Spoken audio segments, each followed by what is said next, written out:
Dostlarım merhaba. Bugün karşınıza çok özel bir listeyle tabiri caizse türlerin haritasıyla geldim. Bilmiyorum biliyor musunuz? Bilim kurgu ve fantastik dediğimizde işin içine girdiğimiz an dünya kadar alt başlık çıkıyor. İşte bugün o başlıkların arasında kaybolmamanız için bir rehber hazırladım. Aslında bu evrende tam 14 ana alt tür var ama ben bu videoda vaktinizi en iyi şekilde değerlendireceğiniz türünün en iyisi olan 13 tanesine yer verdim. Eğer bu derinlemesine yolculuk hoşunuza giderse eksik kalan o parçayı ve çok daha fazlasını ikinci bir videoda konuşuruz. Hazırsanız lafı hiç uzatmadan yolculuğumuza başlayalım.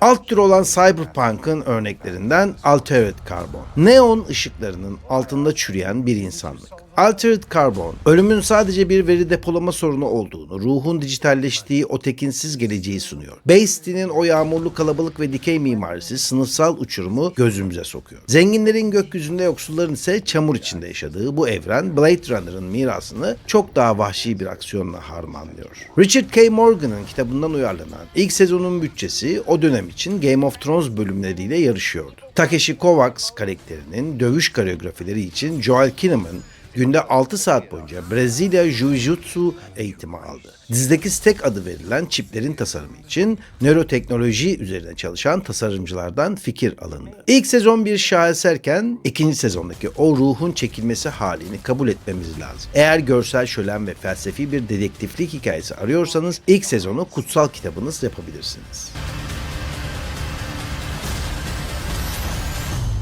The mystery needs to be solved.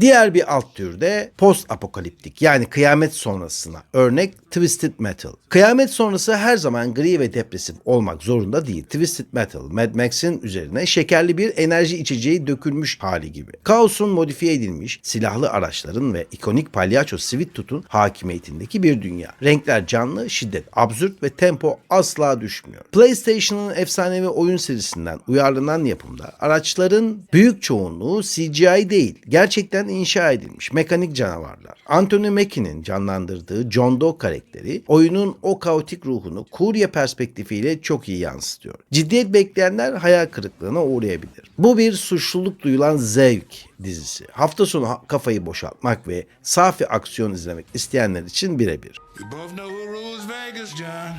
Hi, everybody. Dostlar, araya minik bir parantez açayım. Bu listeleri hazırlarken platformların, tozlu arşivlerin ve eleştirmenlerin notları arasında gerçekten vaktimi harcıyorum ki sizin vaktiniz sadece kaliteli yapımlarla geçsin. Bu derinlemesine analizler hoşunuza gidiyorsa bir beğeni bırakarak emeğime ortak olabilirsiniz. Henüz ailemize katılmadıysanız da abone olup o bildirim zilini çalmanız, ne izlesem derdinize son vermek için bana güç veriyor.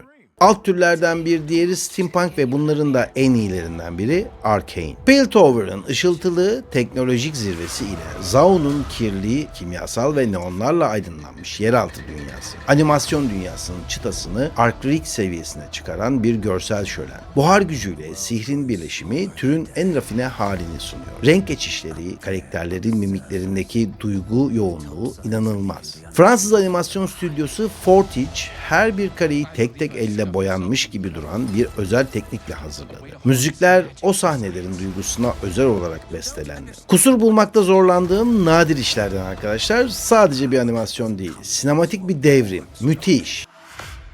Nothing is ever going to change that.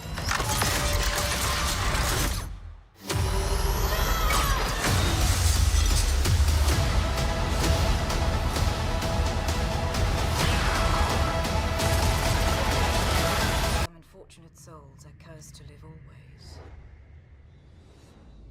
Dark Fantasy dediğimiz fantastik türün karanlığı ve en karanlığı Penny Dreadful. Victoria dönemi Londra'sının en karanlık, en rutubetli sokakları Frankenstein, Dorian Gray, Dracula gibi edebi canavarların aynı masada oturduğu gotik bir şiir gibi akan bir atmosfer. Eva Green'in büyüleyici ama ürkütücü performansı dizinin o melankolik ve tekinsiz ruhunu kalbinde yer alıyor. Dizide kullanılan dil 19. yüzyıl edebiyatına sadık kalınarak inanılmaz bir işçilikle yazılmış. Eva Green'in meşhur seans sahnelerinde herhangi bir efekt kullanmadan sergilediği o fiziksel performans televizyon tarihinin en ikonik anlarından biri olarak kabul ediliyor. Korku dizisi değil, bu bir karanlık zerafet dizisi. Tempodaki yavaşlık sizi korkutmasın. Her kare bir yağlı boya tablo titizliğinde.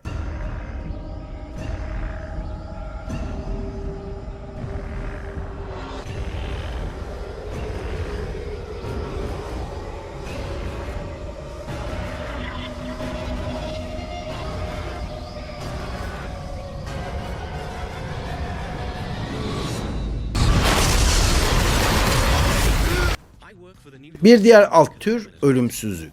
Buna en iyi örneklerden biri Forever. Modern New York'un ortasında her öldüğünde çıplak bir şekilde nehirde yeniden doğan bir adam. Dr. Henry Morgan'ın ölümsüzlüğü bir hediye değil, bir lanet olarak görmesi dizinin duygusal derinliğini kuruyor. Klasik polisiye yapısı içinde geçmişten gelen anılarla bezenmiş, nostaljik ve dokunaklı bir hava hakim. Dizi sadece bir sezon sürmesine rağmen hayran kitlesi o kadar sadık kaldı ki iptal kararına karşı devasa kampanyalar yürütüldü. Johan Grafad'ın zarif oyunculuğu karakterin 200 yıllık yorgunluğunun gözlerinden okumanıza yetiyor. Tek sezonluk bir hüzün, belki bir finali yok ama o yolculukta hissettirdiği zamanın geçiciliği duygusu paha biçilemez.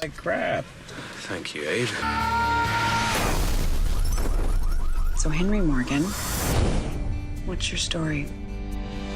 Some 12 months ago, and this is the first of the discoveries I made. A myriad of worlds. Portal Fantasy yani evrenler arası geçişler olan fantastik diziler. İlk örneğimiz His Dark Materials. Ruhların vücut bulmuş hali olan cinler, uçan zeppelinler ve tozun gizemi.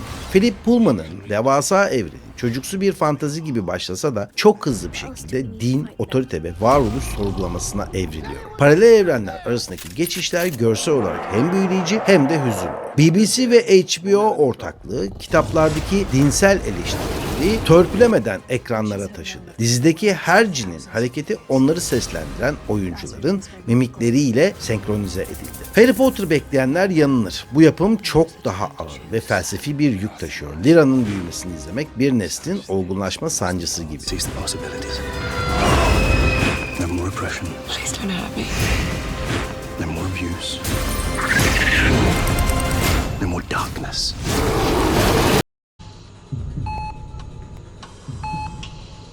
Şimdi zamanda bir yolculuğa ne dersiniz? Evet, alt türlerden zamanda yolculuk temalı Life on Mars. 2006'nın steril dünyasından 1973'ün sigara dumanı kokan maço ve sert Manchester polisi karakoluna bir yolculuk. Sam Tyler'ın deli miyim, komada mıyım yoksa zamanda mı geri gittim ikilemi dizinin ana motoru. 70'lerin o retro sarı tonları, o dönemin Ford Cortina'ları, David Bowie tınıları, nostalji ile gerilim arasında muazzam bir denge. Dizinin adı Bowie'nin efsanevi şarkısından geliyor zaten. İngiliz televizyon tarihinde türleri en iyi harmanlayan işlerden biri kabul ediliyor. Sam ve Gene Hunt arasındaki çatışma aslında sadece iki polis karakterinin değil, modern etik ile eski usul kaba kuvvetin çarpışmasıdır. Amerikan versiyonunu bir kenara bırakın. İngiliz orijinali çok daha samimi ve vurucu. Finali ise türün hayranlarını ikiye bölecek kadar cesur. Zaten dizilerin eğer İngiliz versiyonu varsa İngiliz versiyonunu izlemenizi tavsiye ederim.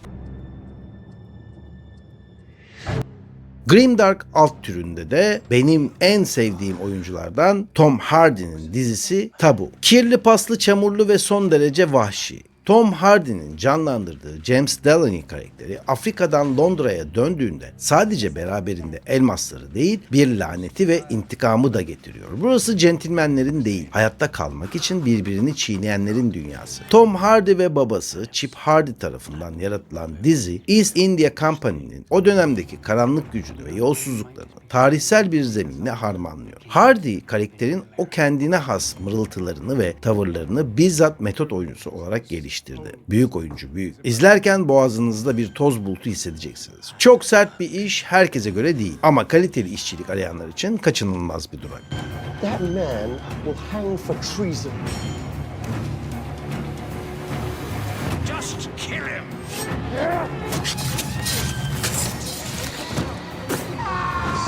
What the hell did you do to him, Stuart?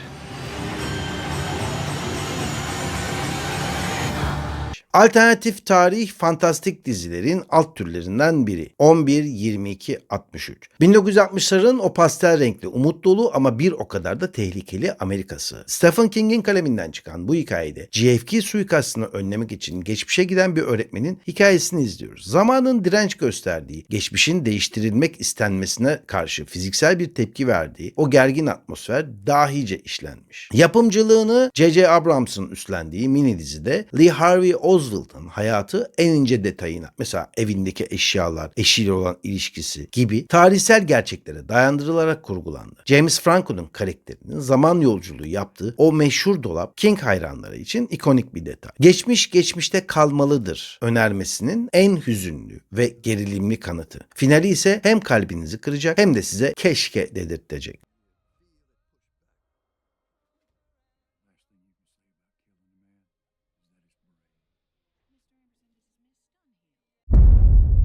Rakt hatt det inni deg. Jeg bare åpnet øynene dine. Şehir fantastik dizileri. Örnek olarak Ragnarok. Norwich'in o eşsiz fiyortlarla çevrili kasabası Eda.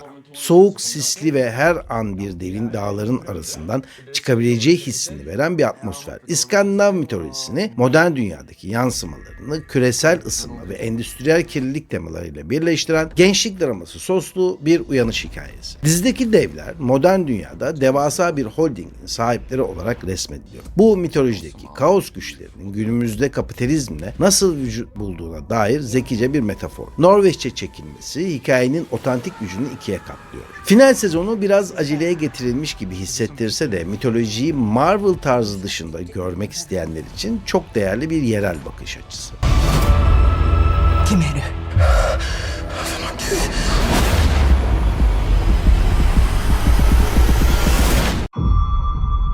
I miss you so much. Bilim kurgunun alt türlerinden sert bilim kurgu dediğimiz türe örnek Constellation. Gözünüzü kapatın ve bir uzay kapsülünün içindeki o steril, metalik ve ölümcül sessizliği hayal edin. Constellation, kuantum fiziğinin o meşhur gözlemci problemini alıp bir anne kız dramasına çeviriyor. Renk paleti soğuk maviler ve gri tonlarla boğulurken ses tasarımı sizi sürekli bir şeylerin yanlış gittiğine dair tetikte tutuyor. Bu dizi uzayda geçen bir aksiyon değil, uzayın ve fiziğin insan zihnini nasıl parçalara ayırabileceğinin anatomisi. Dizinin teknik danışman kadrosunda gerçek astrofizikçiler var. Özellikle girişim deseni sahnelerinde kullanılan görsel efektlerin atom altı parçacıkların gerçek davranış biçimlerine sadık kılınarak tasarlandığını biliyor muydunuz? Yapım süresince Noomi Rapace, yerçekimsiz ortam hissini vermek için haftalarca özel bir askı sisteminde fiziksel kondisyon çalıştı. Dürüst olalım, kuantum fiziğine ilginiz yoksa dizi bazen bir bulmacanın ortasında kaybolmuşsunuz hissi verebilir. Ancak sabredenler için finaldeki o üst üste binme duygusu sarsıcı. Zihni yormayı seven Interstellar sonrası o boşluğu dolduramayanlar için tam bir stratejik hamle. Up there. And when they get back, they go crazy.